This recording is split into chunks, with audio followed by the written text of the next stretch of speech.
everybody, and welcome to another Ljubljana Talk here in Frankfurt at IMEX 2025. And with Gorazd, we have another great conversation ahead of us with Rob Hosking.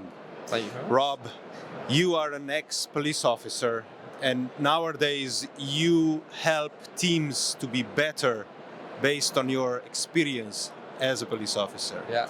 How would you describe what you are doing at IMEX? What is the message that you're trying to get across? Yeah, so I'm a former frontline police officer turned motivational TEDx speaker, and at IMEX I'm here to give many talks about different topics such as resilience, adaptability, and also mental health.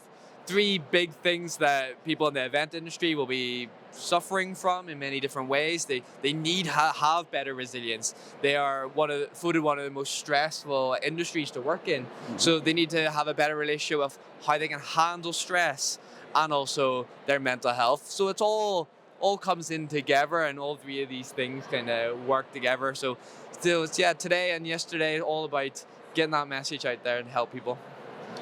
I usually start with the question, tell us more about yourself, about your journey from police to where you are now. Yeah. Can you go from the beginning till now? Yeah, my journey started at 22 years old when I joined the police service. So I was quite young to join such a high pressurized, highly stressful job. And I was a police officer for 5 years. And for those years, my mental health really suffered. There's many ups and downs. And I put that down to mainly the stress.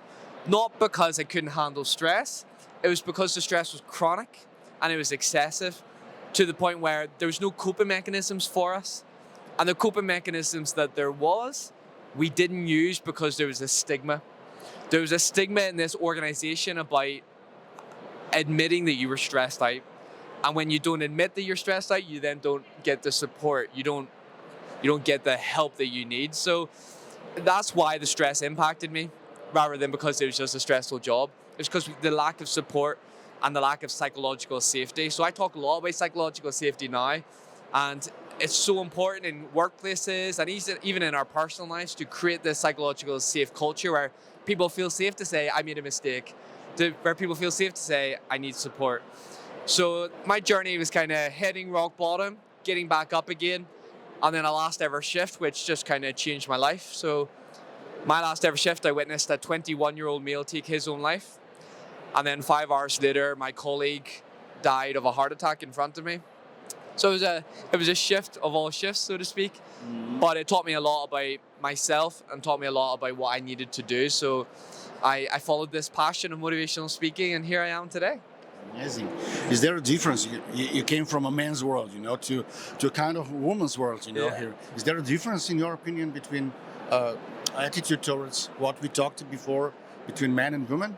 Yeah, I think definitely in that male-dominated industry, not even necessarily male-dominated, but it was a very macho culture in the police where you did not admit that you needed help. You did not admit that the trauma that you dealt with was impacting you.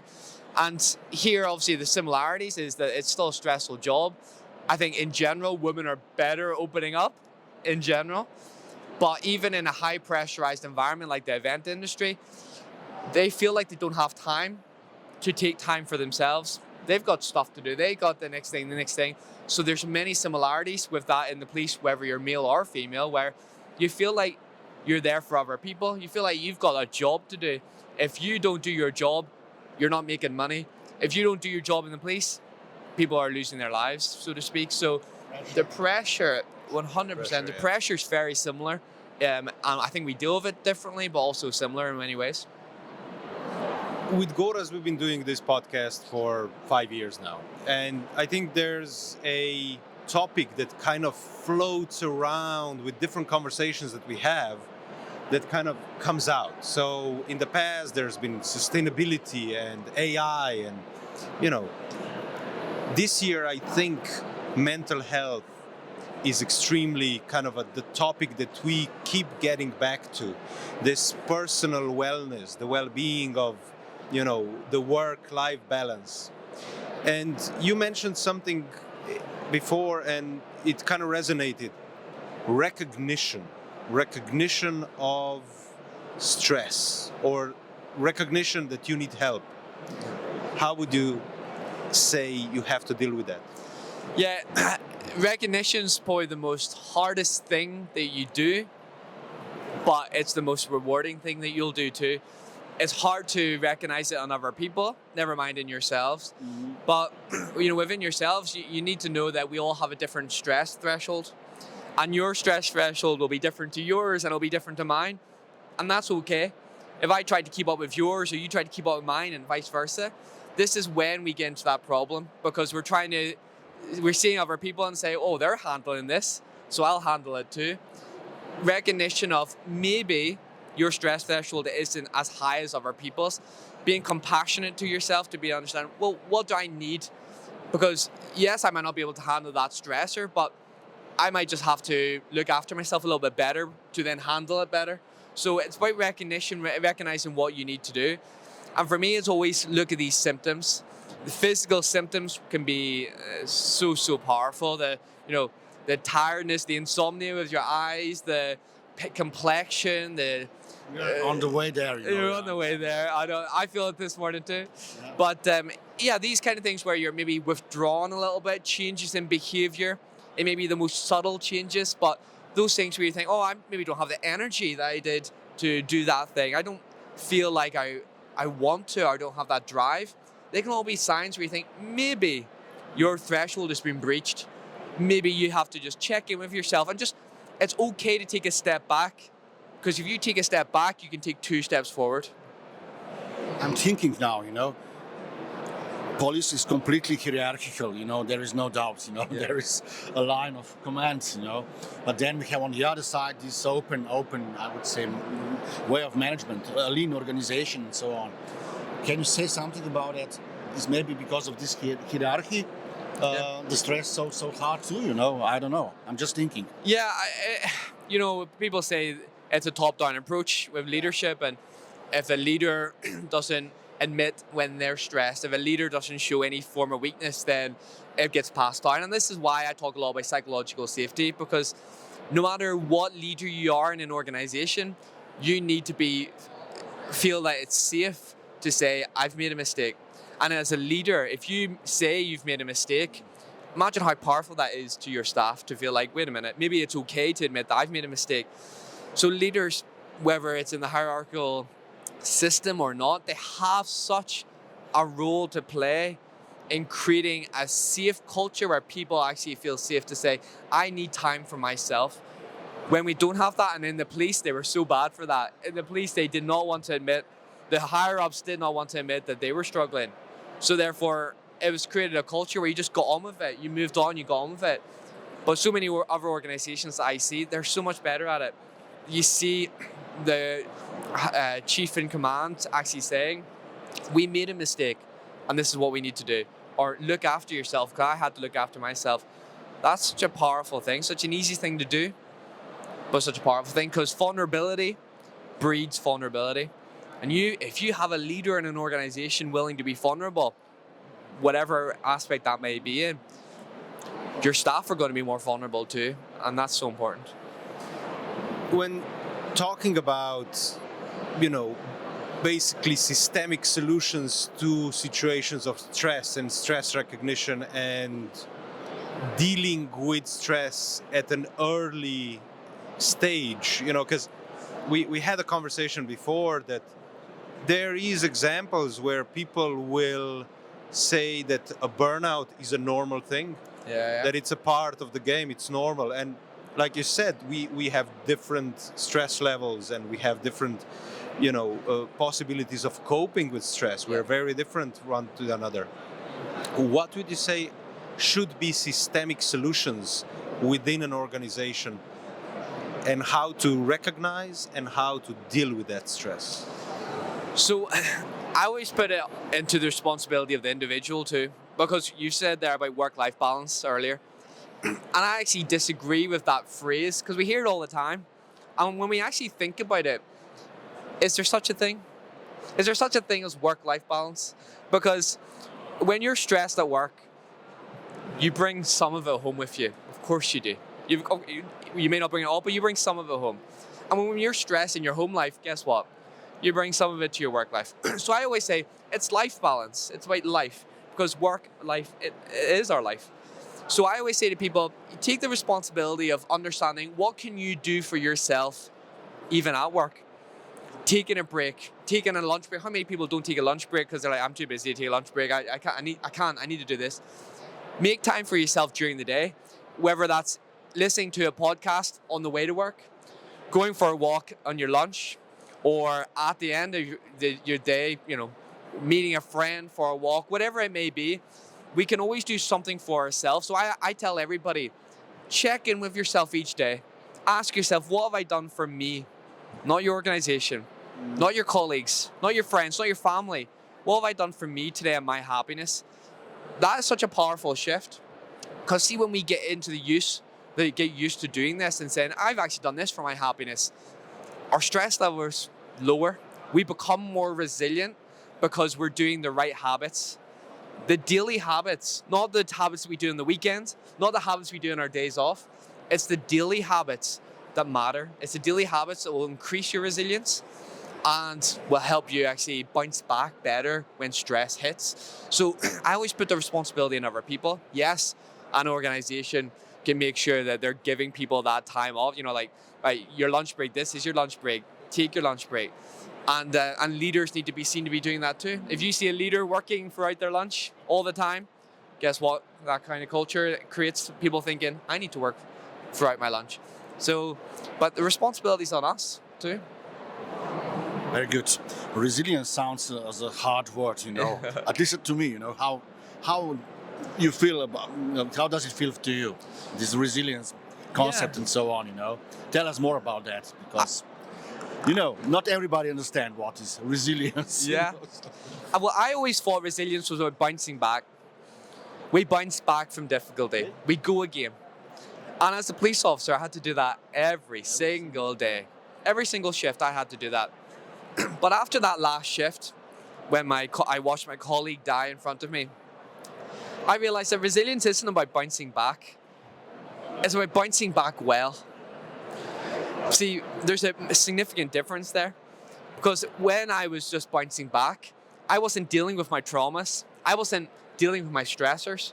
I wasn't processing my emotions. I was just going again, and it was leading to burnout. So I was just bouncing back. Bouncing back will just lead to burnout. But resilience is about bouncing back well. It's about doing these small habits day in and day out, doing the things that you need to become more resilient regularly. And that way you can bounce back well. So I believe there's 4 sides to resilience. It's not just you're resilient or not. I think we can train resilience. I think the first one's about mindset. And mindset is a very broad thing, but it's about how do we view our setbacks? How do we view failure? And many of us will view setbacks as a reason to stop. It will be a reason just to be like, I'm down, I feel down about this. But if we change our mindset and think, well, what is this teaching us? Write down, what has this taught me? This mistake, this failure. All of a sudden, you're reframing setbacks. And setbacks actually become a way to improve. And if we can do that, when a setbacks happen, we're already turning that into a positive, which is so important for resilience. The second one is connections.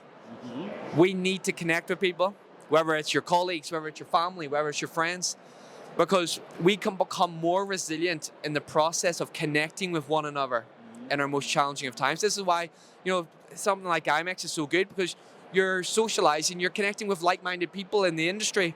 Use those connections, the people who understand what it is to be an event professional. Connect with them, use your connections, because you can actually become more resilient by using them. The next one's self-belief. I think we have to understand our strengths. And yes, imposter syndrome will come in, but understand, what are you good at? What am I good at? What's my strength? And I'll ask you this question, what is your strength? It may not be your biggest strength, but think about your strengths and tell me them, because it's important that we get used to telling people, what am I good at? Because we don't like to do that in society, do we? We think, that'll be arrogant of me to say what I'm good at. So, Jan, what is it? What's your strength? I would say creativity. Creativity? Okay. Jan? I would say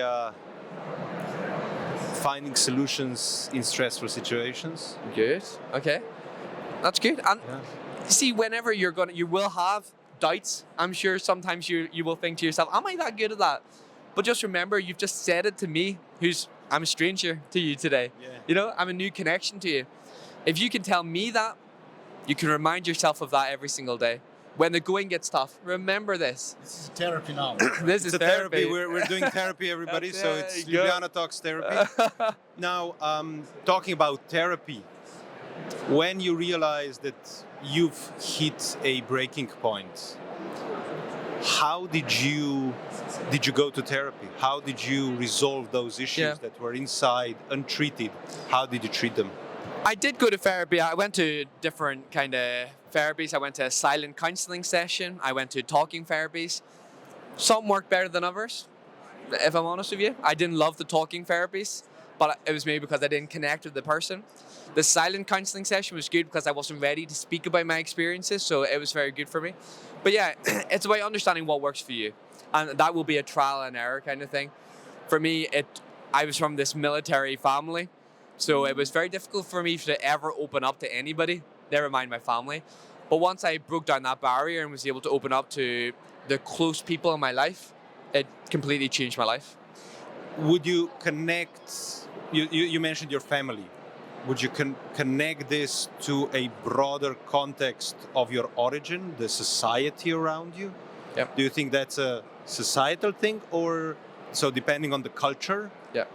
Or do you think it's a general thing? This macho, the not wanting to open up to your family, I think it's a society thing. Families will obviously have different kind of aspects to do with it, but society has dictated, especially men, we do not open up about how we feel. We hide our emotions. And that's been a generational thing for many, many years now. So it's very difficult just to change it overnight. Very, very difficult. I think it's work in progress, but you know, your family can help you. Some people don't have those families. I said I didn't have that family where I felt safe to do that because we just did not share our emotions. We just did not do that. I think society can do a lot more, and that's why it's so good, even just right here in this podcast, speaking openly about these things for people to think, maybe I can do that too then. Maybe I can share openly. You said you live in Valencia now, Sí, right? sí. So do you see a difference in Valencia, for example? Yeah, I think so, but yet again, it's probably who you surround yourself with. I think the expat community in Valencia I can only speak for rather than the Valencian community. But the expat community are a lot more probably self-aware about personal development, what they need to do in their life. So you're surrounded by people who understand the importance of speaking about their feelings, speaking about their stressors. And yeah, I can't speak for the Valencian community, but the expat community in Valencia, they're very good for it. So different cultures will have different feelings, but the UK definitely could be better. And I think probably from what I know about Germany, I think probably could be a lot better too, because I think that macho-ness probably exists here of what it means to be a man. But we need to challenge those. We need to change, and life's all about challenging the status quo. Even the event industry, challenge, be the change.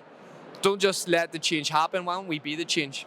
But you need to have a good coach, am I right? Yes. Yeah. If I understand you correctly. What if the coach is obsessed with FOMO and obsessed with details and checking everything what is happening? Yeah. How to change this coach, which is obviously creating the stress and yeah, well, a lot of I always say negative things. Micromanagement will kill creativity. Micromanagement will kill people's stress, you know, in a bad way. Micromanagement is not the answer. I always say to people, if we give people power, if we give people autonomy to make decisions, yes, they may make mistakes. Yes, they will. But the one thing that people need to build their resilience is to problem solve. That's one thing that people need to build resilience. And if you are micromanaging people, that person's not problem solving. So if you want to build a more resilient organization, a more resilient individual, give them responsibilities, give them autonomy. And yes, they will make mistakes, but they will learn from things. They will learn on their way. Jure usually stands on that position when we are approaching the deadline. Now, he's been standing there for a while because this is a fascinating conversation, and I think it opens up so many things from in industry perspective, from society perspective, from personal perspective, all the things that we've touched upon. So we will have to finish up, and we usually finish up with 5 questions, so you can answer shortly, or you can tell more about your answer. So the first one I have is the sea or the mountains? The sea. Love the sea. Driving on left or right? Driving on the right. Okay, cool. Well, I don't know what country that is. I forget. What's driving on the right? That's Spain. España. Yeah. I've adapted. Cool. Beer or wine? I don't drink alcohol. Okay. Cool. Thank you so much, Rob, Thank you for so your much. time and coming here and having this fascinating conversation, which I think is so relevant. So Appreciate it. stay tuned, and we'll be back with more Ljubljana Talks.